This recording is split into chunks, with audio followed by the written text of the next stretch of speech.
Nagpa-tournament kami ng libre, tas ganito yung mga nangyari.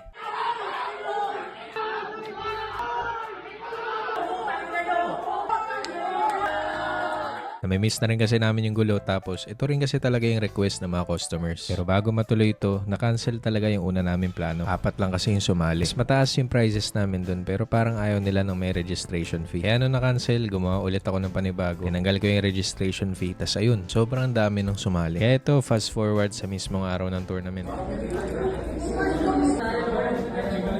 Nasa 14 to 16 teams yata yung nag-register. So, nasa 70 to 80 na tao yung nagpunta sa computer shop. Pero syempre, may mga kasama pang tropa yan, kaya baka lagpas 100 yung nagpunta. 10 AM yung call time, kaya ang daming tao. Buti na nga lang, malaki yung shop, kaya makakatambay pa rin sila dito. Pwede silang kumain, magkwentuhan, mag PS5 o maglaro sa VIP area namin habang nag-aantay. Simula na nga yung tournament at expected na namin na maraming manonood.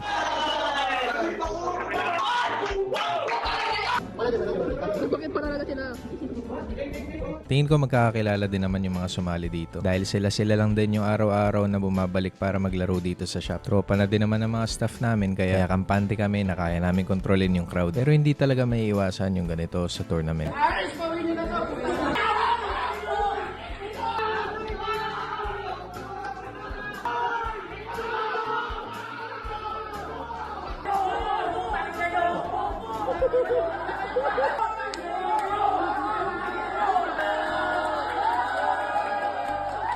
Talagang trash talkan sa muka. Ganyan kasi ka-competitive yung tournament. Bukod sa pagalingan maglaro, pagalingan rin mang-asar at magkontrol ng sarili. Syempre, hanggang dyan lang dapat. Laro lang naman to at the end of the day. Masaya kami na natapos ng maayos yung tournament. Nagsimula ng maaga, natapos na ng gabi. Sigurado ako na naging masaya din yung mga nanalo. Kahit pa yung mga nanood at nakitawa lang sa trash talkan. Yun lang, at sana sa susunod na tournament ulit, sana mas marami yung sumali para mas malaking tournament naman yung magawa natin.